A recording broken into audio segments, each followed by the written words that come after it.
ꯄꯨꯈꯝꯁꯤꯒ ꯁꯤꯒꯤ ꯄꯨꯈꯝꯁꯤꯒ ꯍꯥꯏꯗꯤ ꯆꯞ ꯃꯥꯟꯅꯩꯅ ꯈꯟꯕ꯭ꯔꯥ ꯅꯠꯇ꯭ꯔꯒ ꯑꯦꯛꯁꯆꯦꯟꯖ ꯄꯥꯝꯕ꯭ꯔꯥ Mitkhuba mukbang mayam pun boleh konon khurumjari ngasi mayam yang kuina degi haiba challenge video haiba ngasi di ai inau jega challenge video na pujarage do mathen je hawai thongum haijalakani ko haidi hawai thong je ma ya pam khan bane bo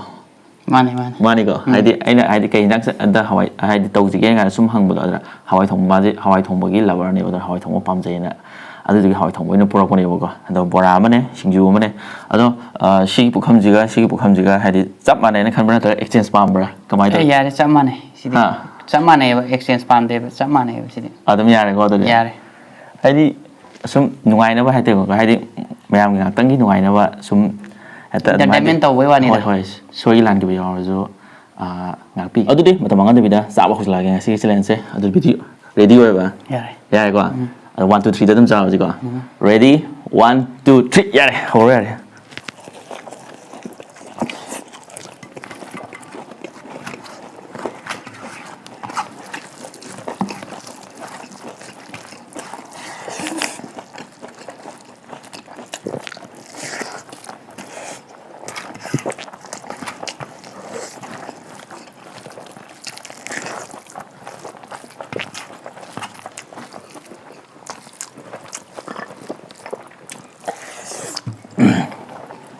Ini yang jadi ekstra nih pokoknya wala juga ini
itu nggak ada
베라네 시디.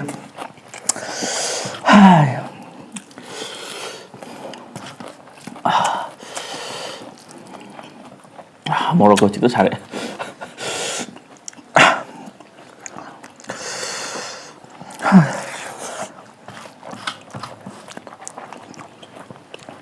Dạ thằng cho cô thầu một đi Hawaii thùng một đi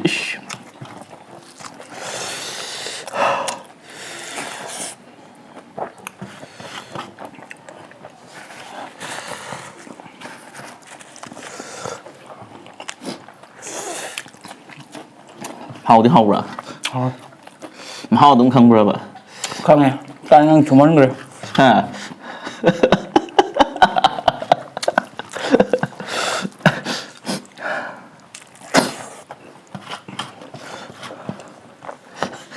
tụi mình ghê vậy không ốc gì nào không ốc gì à rồi gì ấy chỉ tụ thì nó thì có sao cái có thao có bao nhiêu nhau thì có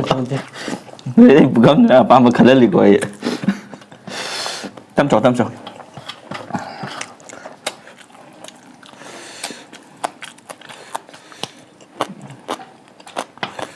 ấy hỏi mấy năm bây giờ em hay nói thế vậy mà đi mấy năm bây giờ pam này phải là cái tuột là sao vậy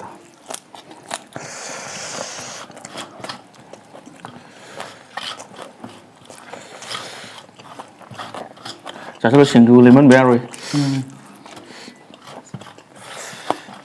Chả uống từ rồi nè. Dạ. Bây giờ sao?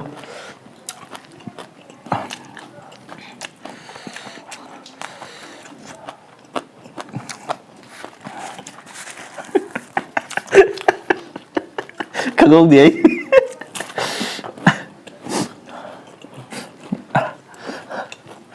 Punishment đi tù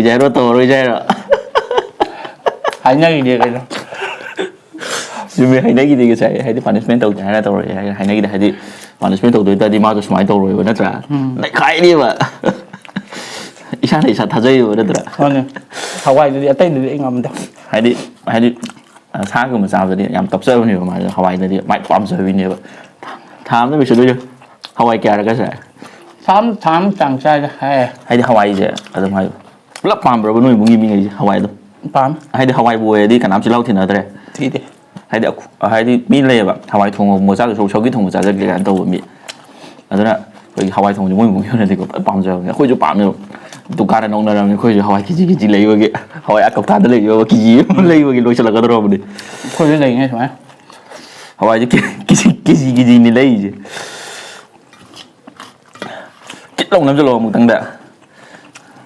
có tiền được sao với nó anh tôi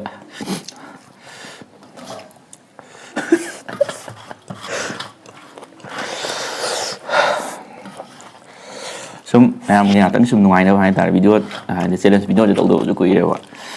để sum anh tao sum tàu này vậy không mà nếu mang về mà thằng đấy anh nó trai trâu ní mà thằng ông tao kìa mà thằng cho hỏi thùng vui rồi ạ mà phong khổ cái ngoài tôi lên thì phong một vợ đúng này rồi chập ra chứ thấy cho được gian thằng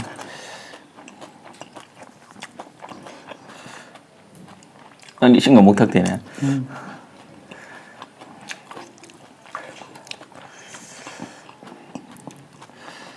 nhà vào cho anh ngày cái cô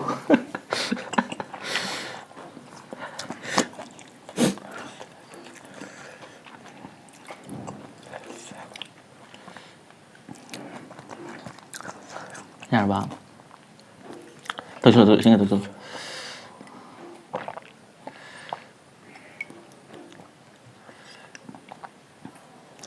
mà thằng đấy đi